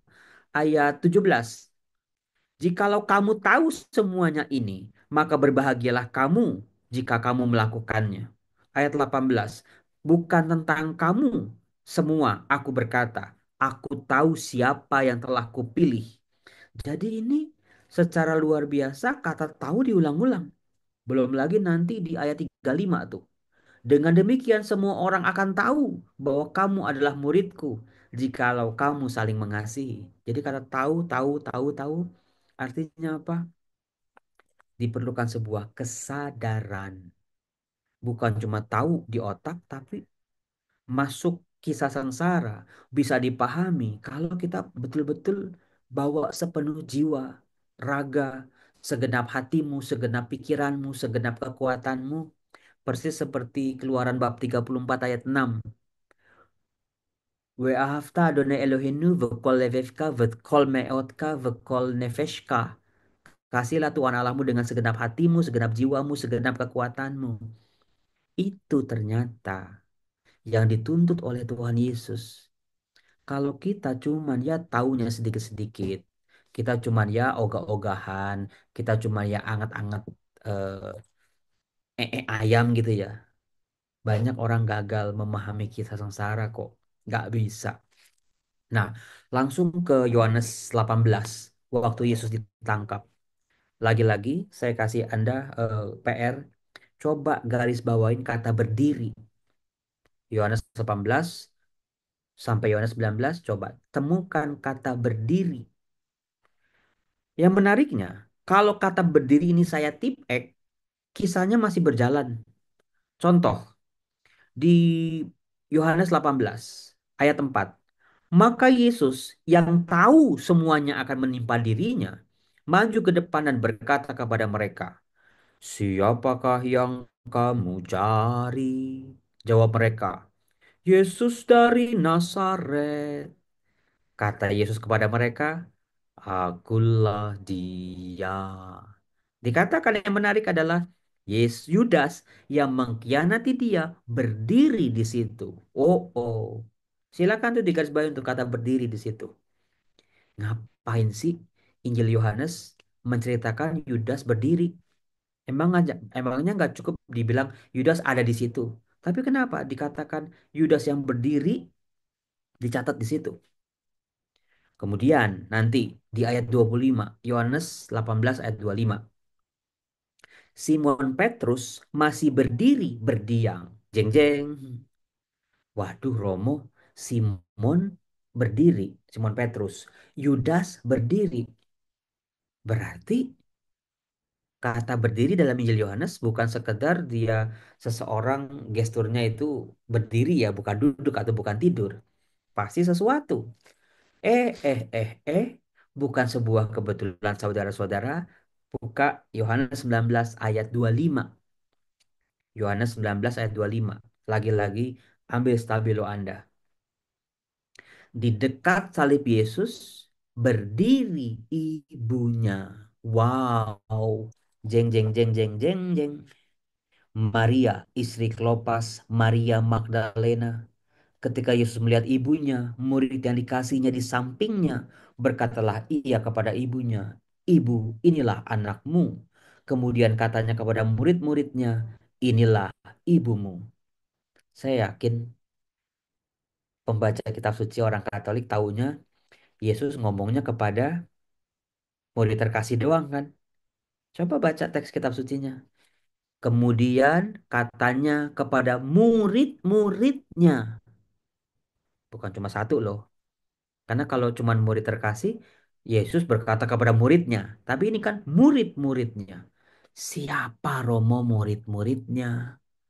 Kan di situ ada Maria, ada Maria isi Klopas, ada Maria Magdalena, ada murid terkasih. Empat orang ini disebut sebagai murid-murid Yesus. Persis seperti Yudas, persis seperti Petrus. Mereka semua berdiri. Jadi artinya kata berdiri dalam Injil Yohanes adalah sebuah simbol seseorang relasinya, imannya sedang diuji. Relasinya dengan Yesus sedang diuji. Selama ini nih kita nih sama Yesus baik-baik aja apa kagak? Itu lagi diuji dengan kata berdiri. Kita tahu Yudas gagal, Petrus gagal, tapi Ibu Yesus, Maria isi Klopas, Maria Magdalena, murid terkasih, murid-murid yang di bawah salib Yesus dikatakan, inilah ibumu. Dan sejak saat itu murid itu menerima dia di dalam rumahnya. Saudara-saudaraku yang terkasih, mudah-mudahan kisah sengsara ini dibaca bukan cuma pakai kepala, tapi dengan hati. Saya Romo Yosef, kalau saya boleh sharing ya tentang Markus, tentang Injil Yohanes. Saya udah belajar Injil Markus itu dari frater tingkat 2 tahun 96. Belajar Injil Yohanes saya udah belajar di beberapa tempat sampai usia saya waktu itu 35. Saya belajar Injil Yohanes. Waktu umur 35 itu, sorry bukan 35, sebelum 30. Waktu saya sebelum umur saya 30, hidup saya lagi baik-baik aja. Gak ada air mata. Saya udah belajar Injil Yohanes. Saya udah belajar Injil Markus. Nggak ngerti apa-apa ibu-ibu, bapak-bapak. Karena saya belum mengecap yang namanya air mata, kepahitan hidup, ditinggal mati, belum babak belur sama penyakit-penyakit, saya belum. Tapi setelah umur saya 30, apalagi 35, apalagi sampai 40, ketika cobaan-cobaan, masalah-masalah, air mata, kehilangan, rumah duka, jenazah, dan lain sebagainya, sakit penyakit, itu saya belajar lagi Injil Yohanes. Dan luar biasanya, saya jauh lebih mengerti dan memahami. Jadi, dua Injil ini, satu Markus yang menggarisbawahi tentang kegagalan para murid sampai akhir, Yohanes dengan memukaunya menggambarkan kisah sengsara, baru bisa saya pahami ketika saya pernah mengalami penderitaan yang memang tidak bisa dibandingkan dengan penderitaan Tuhan Yesus. Tapi ternyata jalan hidup, penderitaan, air mata, duka yang pernah saya alami justru menjadi pintu masuk memahami kisah sengsara Yesus. Itulah mengapa kita selalu mengatakan kita gabungkan sengsara kita dengan sengsara Yesus. Kita gabungkan penderitaan kita di salib Yesus. Itu maksudnya. Bagaimana penderitaan, kepahitan di masa lalu ternyata ini menjadi pintu masuk. Memang ketika saya belajar waktu itu saya nggak langsung ngerti kok. Saya nggak langsung ngerti kenapa begini, kenapa begitu dalam hidup saya. Tapi dalam perjalanan sih, dalam perjalanan. Ketika saya umur 41, 42, 43, mungkin secara kedewasaan saya udah mulai stabil. Secara panggilan udah nggak belajar Yunani, Ibrani, bikin pusing, pecah kepala. Saya udah mulai fokus ke ngajar dan juga mencoba menjadi pelaku firman, berhadapan membantu orang-orang menderita, melihat penderitaan di depan mata. Di situ saya semakin memahami kisah sengsara Yesus Kristus. Jadi, mumpung masih rabu-abu nih ya, mumpung masih rabu-abu, saya yakin di sini kan saya lihat dari tadi nggak ada Rafathar ya. Ada nggak Nagita Slavina ikut kursus ini? Ada 9 naga ikut kursus ini? Kayaknya nggak ada ya. Semua dari kita punya masa lalu. Nggak usah masa lalu yang gelap, Romo. Sekarang aja hidup saya juga lagi nggak baik-baik banget kok, Romo. Saya masih bergulat dengan sakit penyakit kok, Romo. Saya masih punya problem keluarga kok, Romo. Saya masih punya beban utang yang banyak kok, Romo. Kayaknya kalau mikir hidup itu, kita serius dikit mikirin hidup kita kayak takut bukan? Takut, Romo, ini bisa bayar hutang nggak ya? Ini Indonesia lagi baik-baik nggak ya? Ya gimana orang baru mulai Rabu-Abu aja udah banjir. Tapi di sini mudah-mudahan ya, mudah-mudahan memang nggak instan, nggak pernah instan. Tapi Tuhan akan menjawab penderitaan kita, kehilangan kita, sakit penyakit kita. Akhirnya ada maknanya. Itu yang saya sedang berfokus saat-saat ini. Saya sedang Tuhan terima kasih. Saya nggak menemukan jawaban kenapa cici saya meninggal di usia muda. Kenapa koko saya meninggal. Kenapa papa saya meninggal. Itu tetap jadi misteri Tuhan. Tapi minimal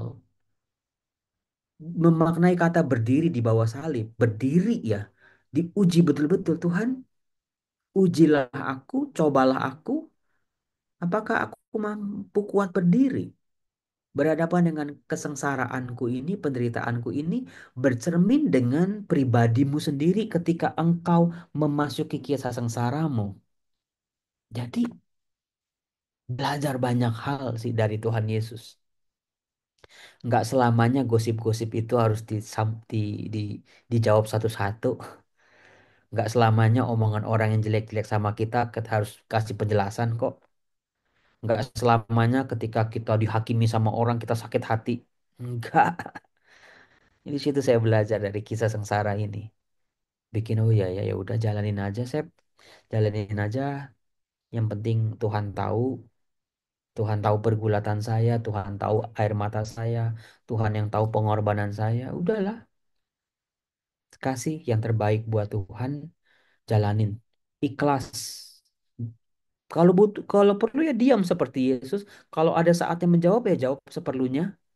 Nggak perlu menjelaskan kepada semua orang eh, salah salah pahamnya mereka sama kita. Nggak perlu, biar kasih tindakan nyata bagaimana kita menghadirkan diri, itulah jawaban yang mungkin saya nggak tahu apakah mereka-mereka itu bisa puas atau enggak dengan itu semua.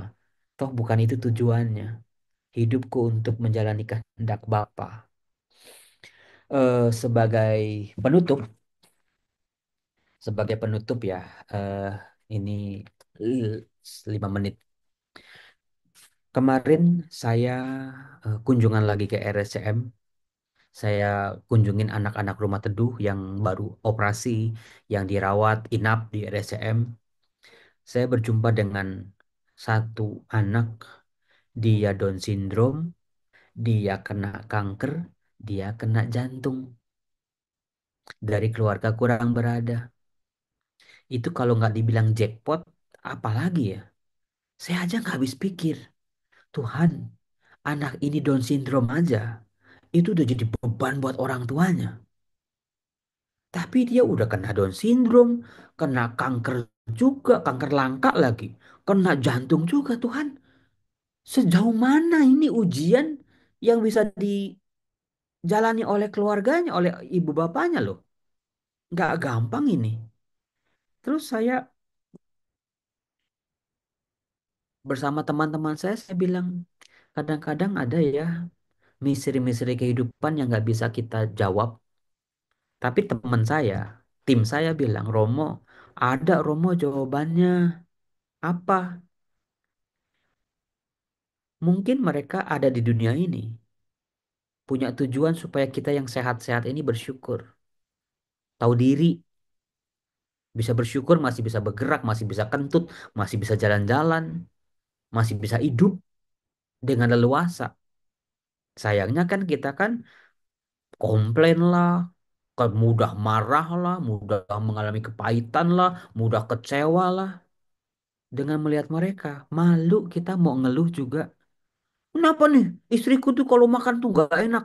Kalau masak misalnya, nggak bisa ngurus rumah. Komplain, komplain, komplain. Coba lihat mereka-mereka ini. Stop komplain, bersyukur. Tuhan, terima kasih. Lalu yang kedua, Romo, mereka ada di dunia ini. Kesengsaraan mereka itu ada di dunia ini supaya apa? Supaya kita ini yang sehat-sehat ini tergerak Romo untuk bantu mereka. Buat saya itulah Porta Santa yang sesungguhnya. Dibanding ya bukannya salah ya kalau ke Porta Santa ke paroki ini itu boleh silakan. Tapi justru Porta Santa yang sesungguhnya adalah ketika kita masuk berjumpa dengan orang-orang yang seperti ini dan berjuang memberikan harapan, memberikan sukacita, memberikan keteguhan lagi, membantu sejauh kita bisa. Itulah the real Porta Santa. Itu saja. Terima kasih. Tuhan Yesus memberkati.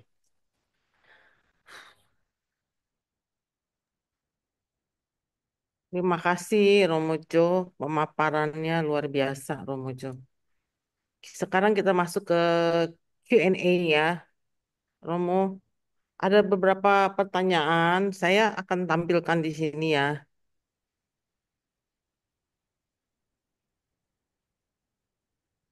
Banyak ya. Ini saya bacakan ya Romo ya. Pertama, karena pengkhianatan Yudas, Yesus disalibkan.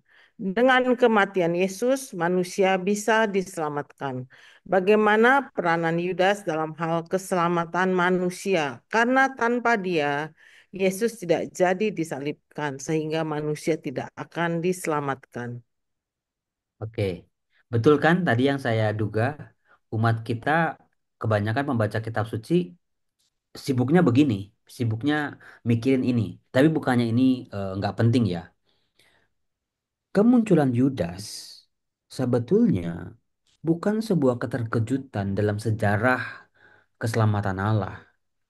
Siapapun itu namanya, mau namanya Bambang kek, mau namanya Tuti kek, mau namanya siapapun ya, itu Allah sudah tahu bagaimana reaksi manusia ketika mau dirangkul oleh Allah.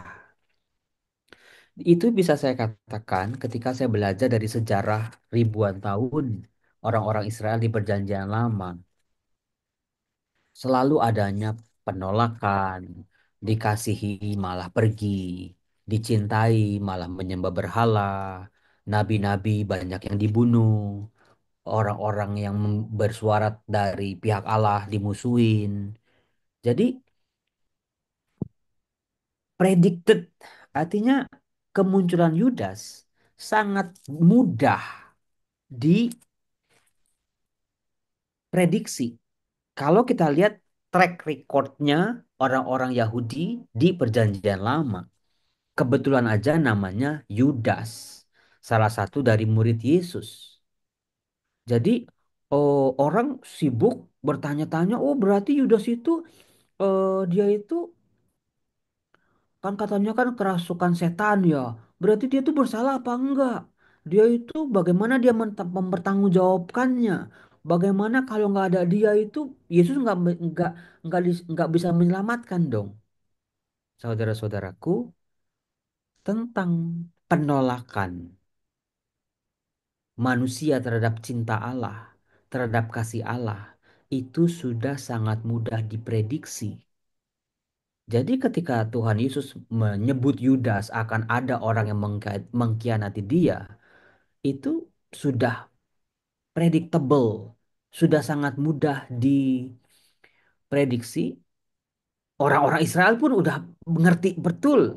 Ya memang itulah karakter manusia dari zaman dulu, bahkan sampai hari ini ya. Eh, Cuman yang mengagetkan, yang cukup mengagetkan adalah orang yang berseberangan dengan Yesus ini, dia muncul dari orang-orang terdalamnya Yesus, salah satu muridnya ini, gitu. Mudah-mudahan dengan jawaban saya ini, yang bertanya ini tidak lagi menjadi bingung. Berarti kalau Yudas nggak ada, Yesus nggak, kalau Yudas nggak mengkhianati, Yesus nggak menyelamatkan dong. Mungkin bukan Yudas tapi orang lain, gitu ya. Jadi sangat mudah diprediksi kemunculan pribadi-pribadi yang memang menolak dan menentang. Simbol Yudas adalah ternyata penolakannya itu parahnya dari orang dalam sendiri. Salah satu muridnya itu. Jika Yudas Iskariot tidak bunuh diri, tetapi menyesali perbuatannya, pertanyaannya, apakah Yudas Iskariot tetap menjadi teosis? Saudara-saudaraku, s- saya percaya gini, Allah itu besar. Allah itu dikatakan Erekafayim, Werafeshet Wemet. Allah itu besar, Maha Pengampun. Artinya, Maha, nggak ada cacat celah, nggak ada lobang, nggak ada satu titik pun, noda pun yang merusak predikat Allah, sifat Allah yang Maha Pengampun ini. Itu ketika kita berhadapan, Yudas diampunin nggak ya? Orang bunuh diri diampunin nggak ya? Misalnya kayak gitu ya. Saya percaya bahwa Allah itu, buat Allah itu problemnya bukan mengampuni atau tidak kok. Karena dia Maha Pengampun.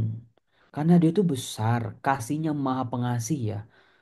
Apapun penolakan, apapun dosa manusia, Tuhan siap ampunin kok. Tapi problemnya terletak pada diri manusianya yang mau diselamatkan, mau diampuni. Mau apa enggak? Ambil kesempatan itu atau enggak? Atau menyia-nyiakan kesempatan pengampunan Allah itu.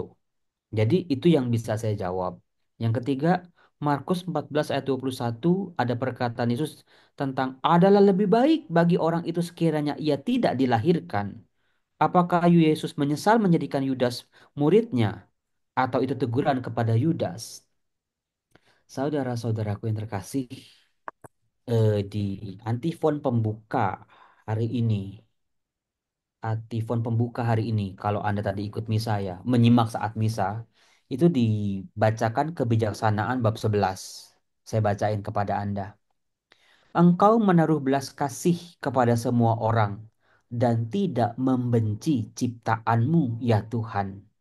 Engkau tidak memperhitungkan lagi dosa manusia bila ia bertobat. Engkau sayang kepada mereka, sebab Engkaulah Tuhan Allah kami. Satu, karena Allah adalah Maha Kasih, Allah tidak bisa membenci. Allah tidak bisa tidak mengampuni. Allah tidak bisa mengkhianati dirinya sendiri. Karena kalau bisa mengkhianati dirinya sendiri ya bukan Allah. Tapi ini kan dikatakan engkau tidak membenci ciptaanmu. Apakah Yesus menyesal? Yesus menangisi kota Yerusalem.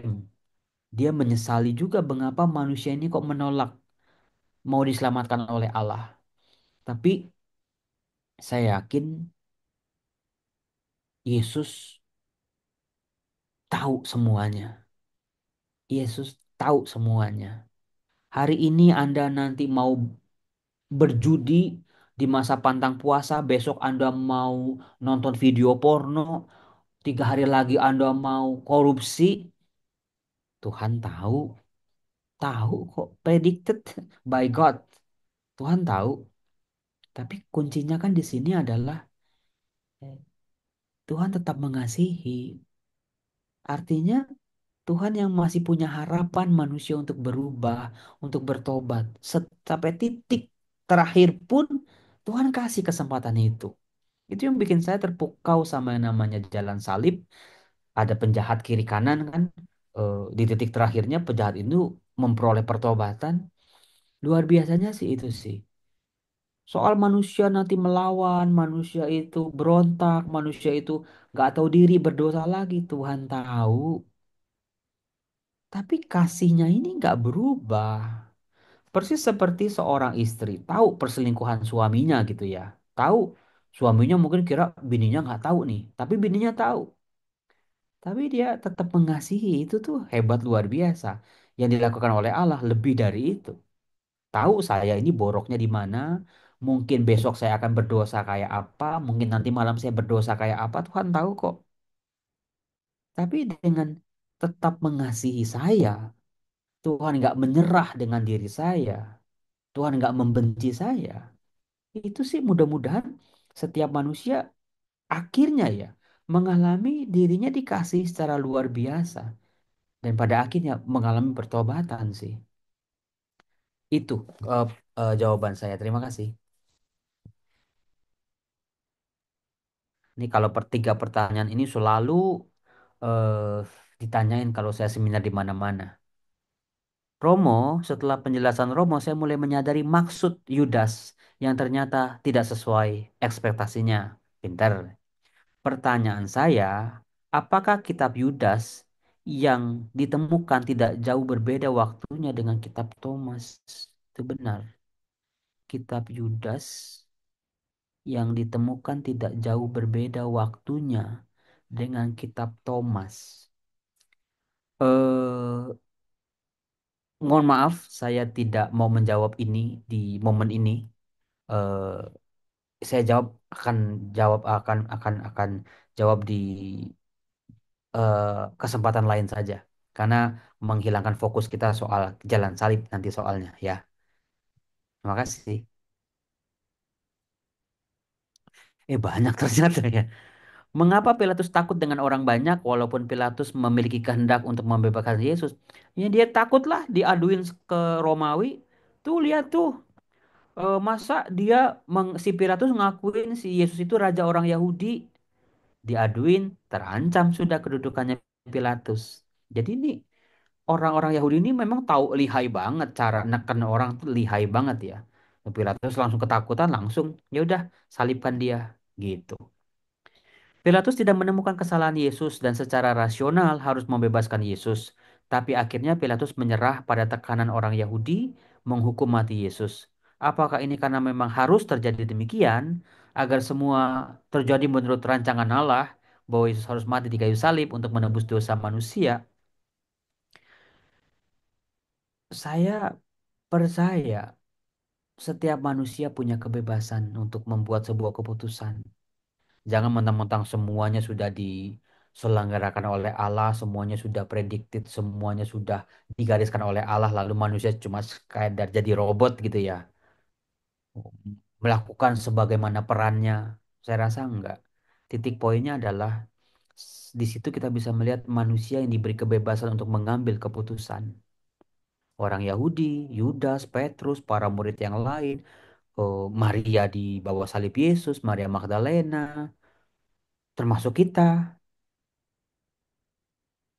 Kita diberi kebebasan oleh Allah untuk mengambil sebuah sikap, untuk mengambil sebuah keputusan.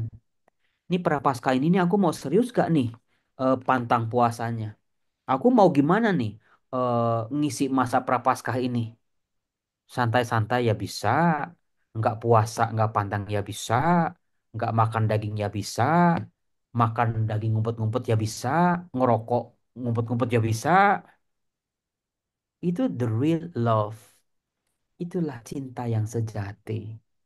Kalau Tuhan cintanya, Bu Rosita harus akan jadi santa, cuing gitu. Terus Bu Rosita cuman ya ngikutin aja jalan-jalannya. Itu bukan cinta. Itu Siti Nurbaya. Cinta yang dipaksakan kan bukan cinta. Cinta Tuhan itu seluas-luasnya, sebesar-besarnya supaya apa sih? supaya manusia bisa membalas pada akhirnya kualitas cinta yang sama, segenap hatinya, seluruh jiwanya, sepanjang nafasnya. Karena kita belajar dari Allah mencintai kita secara ugal-ugalan. Pernah nggak cinta sama Tuhan ugal-ugalan? Adanya hitung-hitungan mulu, Romo. Saya udah ngasih segini, apa yang saya dapat nih? Saya udah begini, apa yang saya dapat nih? Saya udah begini, kok malah saya dapatnya yang ini? Wah, saya rugi bandar nih. Itu karakter manusia. Tapi dengan cinta Allah, Allah tahu manusia berdosa, Allah tahu manusia lemah, Allah tahu manusia ringkih, Allah tahu potensi-potensi dosa-dosa kita di kemudian hari, Allah tahu. Mungkin kalau Anda ya, kalau Anda lah, kalau saya lah, misalnya kalau saya menikah, saya punya anak gitu ya, saya tahu nih anak ini bakal nanti jadi penjahat di kemudian hari ya. Kamu kalau tahu begini dulu waktu masih kecil aku pites kamu. Omongan orang tua zaman dulu kan gitu kan. Tapi Allah udah tahu, tapi tetap mencintai. Karena apa? Allah memberikan ada harapan buat manusia ini untuk menemukan jalan pulang. Terima kasih. Ada beberapa pertanyaan lagi, Romo. Oh no, kayak ujian nih saya jadinya. Nih, Mohon pencerahan apa alasan para imam kepala sudah lama mendendam keinginan kok ganti untuk membunuh Yesus, mereka sampai hati terhadap Yesus. Eh, ini menarik, ini menarik. Apakah Anda tahu sejak pembuangan Babel, kembali dari pembuangan, itu kan raja-raja udah nggak ada, udah berakhir itu masa kerajaan ketika Yoyakin, Zedekia itu dibunuh-bunuhin sama Babel itu berakhir sudah itu masa kerajaan. Waktu itu orang Yahudi di pembuangan butuh figur pemimpin. Nah, pemimpin pada waktu itu kalau ngarepin raja mereka udah kecewa sama sistem kerajaan. Zaman hakim-hakim juga nggak membantu banyak. Tokoh-tokoh sekaliber kayak Musa udah nggak ada lagi. Nah, waktu itu ada pemimpin rohani, namanya para imam. Maka setelah orang Israel kembali dari pembuangan, mereka ngambil sebuah bentuk pemerintahan teokrasi. Jadi bukan demokrasi, tapi teokrasi. Artinya Tuhanlah pemimpin mereka, tapi dalam menjalankan hukum-hukumnya, pemerintahannya diwakili oleh para imam. Maka setelah orang Israel kembali dari pembuangan Babel, ini para imam naik daun, saudara-saudara, naik daun dengan jabatan-jabatan, dikatakan imam besar tadi, mereka jadi bangsawan-bangsawan, mereka jadi kelompok elit secara luar biasa, kayak naik derajatnya tuh tinggi banget. Nah, ya seperti biasa, ya contohnya juga di di mana-mana zaman sekarang juga ada. Kalau rohani dengan politik, dengan sekuler digabungkan, pasti ada salah satu yang dikorbankan. Para imam di zaman Yesus itu para imam yang lagi keblinger sebetulnya. Mereka mengulang kesalahan nenek moyang mereka, eh, menjadi pemimpin-pemimpin sekular ya iya, menjadi pemimpin religius ya iya, dicampur-campurin seperti itu. Maka ketika ada satu figur pemimpin yang sungguh-sungguh memimpin tanpa pamrih, nggak mencari keuntungan, nggak cari muka, mereka resah, kedudukan mereka terancam. Maka mereka ya dendam karena posisi mereka kayak gigi digoyang-goyang udah cenut-cenut tinggal dicabut aja itu sih. Itu alasannya. Makasih. Bagaimana peran penyelamatan Yesus terhadap Yudas Iskariot? Ya di perjamuan malam terakhir, waktu pembasuhan kaki, sebuah tawaran dari Yesus kok. Lakukanlah, lakukan. Silahkan lakukan. Itu di balik kata-kata itu kan apa ya? Diingetin sebetulnya ya. Untuk jangan, untuk tidak. Tapi kan lagi-lagi keputusan di tangan manusia. Keputusan apa yang mau dia ambil sebagai bentuk cintanya, balasan cintanya pada Allah. Tapi sayangnya Yudas mengambil keputusan yang berbeda gitu. Sampai detik terakhir pun Yesus selalu memberikan kesempatan kepada Yudas dengan peringatan-peringatan akan ada salah satu yang duduk makan mengangkat tumitnya terhadap aku. Siapa yang aku celupkan roti ini? Oh, itu udah peringatan-peringatan supaya Yudas dikasih kesempatan buat sadar sebetulnya untuk eling, untuk tahu nih. Tapi kan keputusan terakhir akhirnya dia ambil ya, gitu. Lanjut, bukan bukankah Raja Herodes bukan orang Yahudi tapi orang Edom? Orang Edom, mohon penjelasannya. Di zaman Yesus itu setelah orang kembali dari pembuangan, apalagi sejak apa ya, perjalanan makin ke sini, makin tercampur-campur. Orang-orang Yahudi dari pembuangan kan nggak langsung, nggak semuanya pulang ke tanah air mereka. Ada yang tinggal di Persia, ada yang tinggal di Babel, ada yang ke Asyur, ada yang ke mana-mana lah, termasuk Edom gitu. Memang di zaman dulu Edom itu kan salah satu keturunannya Esau ya, bagian dari nenek moyang mereka. Nah, di situ kadang-kadang tercampur-campur, pernikahan tercampur-campur atau orang-orang Yahudi yang tinggal di Edom gitu. Dan justru Herodes ini dia apa ya? Orang yang dia berteman dekat dengan Kaisar Romawi. Dia diangkat jadi raja boneka untuk menyenangkan hati orang-orang Yahudi, punya raja gitu ya. Kan mereka ngarep-ngarepin banget punya raja, dikasih nih raja. Tapi kan orang Yahudi tahu dia bukan apa ya, dia bukan keturunan Daud, maka posisinya sangat amat riskan sebetulnya. Itulah Herodes. Makasih.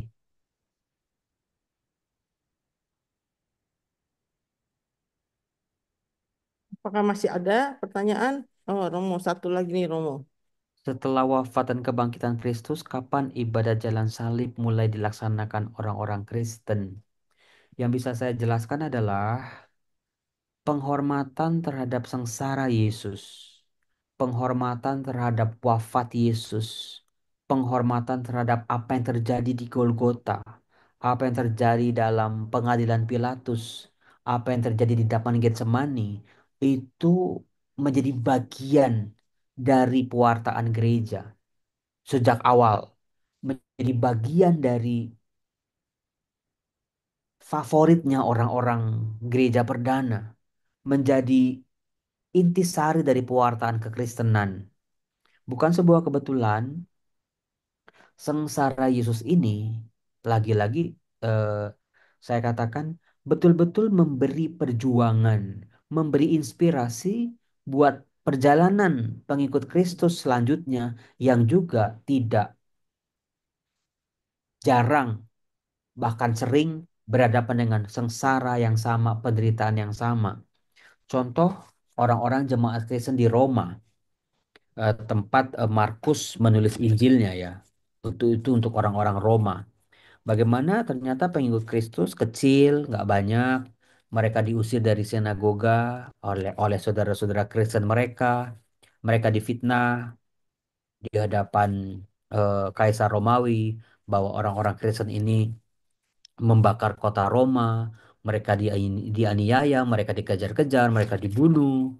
Jadi eh, kecintaan terhadap peristiwa sengsara Yesus memikul salibnya sampai Golgota itu menjadi favorit, memberi inspirasi, memberi makna buat gereja perdana. Memang bentuknya tidak seperti yang sekarang kita punya. Ada perhentian pertama, perhentian kedua, perhentian ketiga. Bentuknya itu dalam proses perkembangan, tapi yang bisa saya katakan kisah sengsara, passion naratif dalam Injil Matius, Markus, Lukas, Yohanes itu bagian paling penting, menjadi kerikmanya atau bahan pengajaran gereja perdana, iman gereja yang menjadi inspirasi memberi kekuatan buat banyak orang. Apalagi setelah wafat, Yesusnya bangkit. Itu yang bisa saya katakan. Terima kasih. Ditambah lagi waktu Santa Helena itu mendapat mimpi, dia mulai menggali arkeologi-arkeologi, eh, dia cari tempat-tempat bersejarah di mana Yesus pernah disalibkan, di mana Yesus tempat dimakamkan, di mana Yesus jatuh. Itu eh, Santa Helena, eh, ibunya Konstantinus. Terima kasih.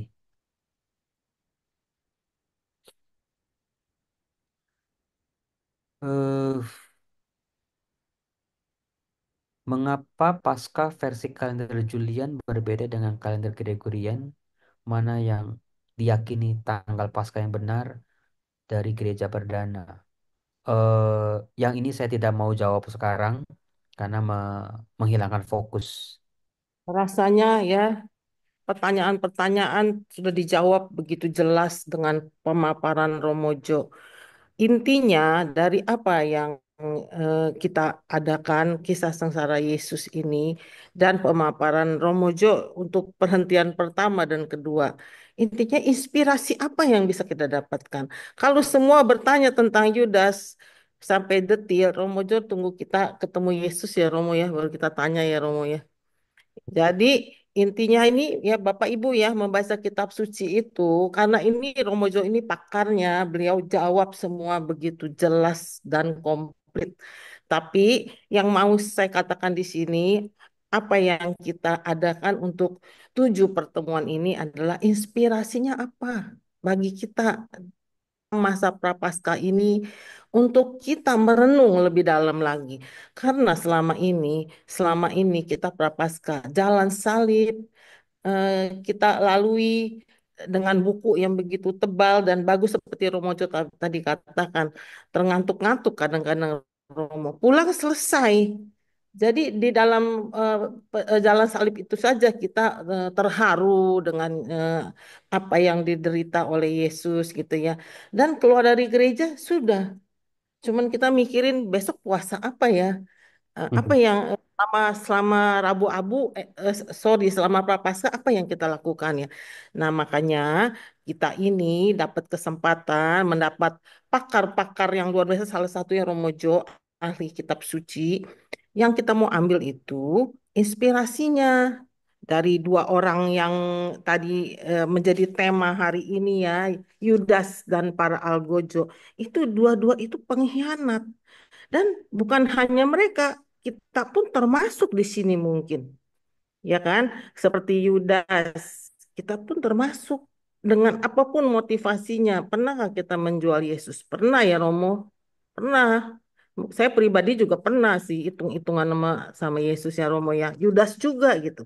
Dan bagaimana dengan para pengawal bait Allah yang mengolok-ngolok? Itu kita juga.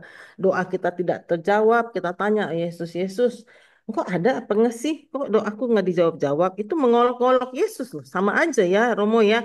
Jadi ini jadi bahan permenungan di sini ya. Sudah dikatakan dengan jelas ya. Waktak berkhianat, mengambil keuntungan pribadi. Nah, itu Yudas. Terus mencari kesalahan daripada mencari kebenaran. Nah, itu para algojo. Gitu ya, Bapak Ibu ya. Terima Nah, Ibu kasih. Rosita ini di kolom chat ini ada pertanyaan malah jauh lebih bagus ini. Dalam ajaran agama Yahudi, dosa apakah yang harus layak untuk diberi ganjaran dengan hukuman mati? Itu ada di kitab Imamat. Misalnya seseorang yang menyembah berhala, seseorang yang melakukan hubungan seksual dengan mertuanya atau dengan menantunya, itu layak diganjar hukuman mati. Dalam agama Yahudi, apakah orang yang menghujat Allah bahkan mengakui sebagai anak Allah tidak layak dihukum mati? Saudara-saudara, dalam Mazmur, Daud pun dia mengakui bahwa dia anak Allah. Itu sebuah ungkapan simbolisme kedekatan dengan Allah. Bukannya Allah punya anak, bukan seperti itu, tapi gagasan anak Allah itu sebetulnya ungkapan puitis, ungkapan sangat mendalam. Sejauh mana kedekatan antara manusia dengan Allah. Israel pun dalam kitab Perjanjian Lama seringkali disebut anak Allah kok. Jadi itu bukan sesuatu yang meresahkan, sesuatu yang bid'ah gitu. Udah ada di dalam Perjanjian Lama gitu. Kemudian, apakah pemimpin agama boleh langsung menghukum mati? eh, Sebetulnya gini, penjajah Romawi itu nggak mau peduli banyak sih soal hal keagamaan ya. Mereka nggak mau campur-campur. Buktinya Yesus dipulangin udah kamu urus kamu adili aja lah sendirilah. Itu bukan urusanku. Soal ada orang ngaku sebagai anak Allah itu itu masalah agama. Terlalu remeh buat penjajah Romawi itu ngurus-ngurusin begituan gitu. Nah, ada satu sumber yang pernah saya baca setelah menghukum Yesus secara semena-mena tidak adil, karirnya Pilatus berakhir karena dia dipersalahkan oleh orang-orang Romawi. Kenapa? Menghukum mati orang yang tidak melalui prosedur pengadilan. Karena orang-orang Romawi itu sangat menjunjung tinggi hak asasi manusia. Gitu. Contoh Pilatus, dia bawa kasusnya ke pengadilan Romawi di Roma. Baik, itu saja. eh, Terima kasih. Ini saya tadi pagi ngajar, terus rapat, terus tadi ke rumah Teduh Suryo karena ada anak ulang tahun. Saya harus ke sana juga. Pulang tadi 6:30 sampai sini, mandi sebentar, terus ngajar lagi. Besok pagi ngajar lagi. Hore, semangat. Boleh Romo ceritakan sekilas tentang Rumah Suryo, Rumah Teduh Suryo, Romo? Ah, udah pada tahu lah, nggak usah. Ya, Udah saya pada tahu. Monjo ini luar biasa mendirikan satu rumah teduh untuk eh, pendampingan orang-orang anak-anak ya, Romo ya, yang kena cancer. Jadi ditempatkan di rumah itu gitu ya, Bapak Ibu ya. Banyak juga yang belum tahu sih, Romo. Hmm. Jadi terima kasih hari ini pemaparan Romo 860-an yang masih bertahan 818 orang di Zoom, di YouTube ada kurang lebih 250-an orang. Luar Oh, ini live. live live streaming Romo. Ya, luar biasa Romo, antusias umat untuk mendengarkan pemaparan Romo. Eh, Panitia gimana? Ada lagi apa yang mau ditanyakan ke Romo Jo? Ya, udah habis. Oke. Nah, Pengumuman ya untuk sesi kedua minggu depan akan dibawakan oleh narasumber Romo Yohanes Tabasusanto MEC yang dikenal dengan Romo Aba ya. Pada temanya perhentian ketiga Yesus di depan Mahkamah Agama dan perhentian keempat Yesus dengan Petrus.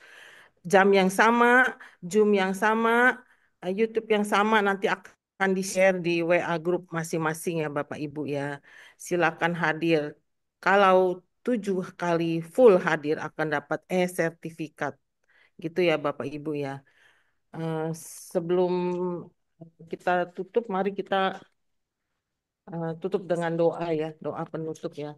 Sebelumnya saya mau berterima kasih kepada Romo Jo, begitu sibuk, tapi mau hadir di sini, memberikan pencerahan. Semoga apa yang Romo Jo paparkan itu dapat menjadi inspirasi bagi kita semua. Bagaimana sengsara Yesus itu dapat merubah hidup kita ya ke arah kekudusan. Dan jangan lupa aksi nyata ya Romo ya. Romo, Rumah Teduh Romo siap menerima. Promosi dikit ya Romo. Gitu. Terima kasih Bapak Ibu. Saya tutup dengan doa. Terima kasih banyak ya Romo. sama-sama. Kita tutup dengan doa ya. Romo yang doa atau saya yang doa nih? Baik, kita berdoa yuk. Kadosh, Kadosh, Kadosh, Adonai, Elohim Shabbat, Asher Haya, Wehove, Weyavo, Kudus, Kudus, Kudus. Kuduslah Tuhan Allah segala kuasa yang ada dahulu, sekarang, dan yang akan datang. Dalam nama Bapa dan Putra dan Roh Kudus. Amin. Bapa penguasa segala kehidupan kami. Terima kasih kau anugerahkan kami masa penuh rahmat ini. Saat kami menata hidup kami kembali. Saat kami membersihkan. Saat kami menggali kekuatan-kekuatan hidup. Bapa, biarlah rahmat-Mu yang besar bekerja dalam diri kami masing-masing. Membawa kami pada kebenaran sejati. Kami bisa memahami apa yang kami imani. Kami bisa merasakan sungguh-sungguh bagaimana cintamu pada dunia dan pada manusia ciptaanmu ini. Bapa, pengampunanmu sungguh luar biasa. Ajar kami tunduk, patuh, taat, ikhlas. Jalani semua yang menjadi bagian kami. Kadang-kadang ada kekhawatiran, kadang-kadang ada ketakutan dan kecemasan. Tapi kami percaya, seberat apapun salib kami, biar kami panggul bersamamu di jalan salib ini. Sampai kami berjalan meskipun kadang tertatih-tatih, kadang kami jatuh, kadang kami tersungkur lagi. Tapi Tuhan, Engkau mengangkat kami setiap kali kami jatuh. Sampai kami berjalan sampai ke puncak Golgota. Golgota kehidupan kami masing-masing. Di sana kami akan bangga. Kami tunjukkan salib kami di hadapan-Mu. Bahwa kami ini anak-anak-Mu. Tuhan berkatilah kami semua. Berkati keluarga kami. Berkati pekerjaan kami. Berkati kesehatan kami. Berkati anak cucu mantu. Berkati orang tua kami. Dalam nama Yesus. Tuhan, alirkanlah kuasa-Mu pada kami anak-anak-Mu. Dalam nama Bapa dan Putra dan Roh Kudus. Amin. Terima kasih.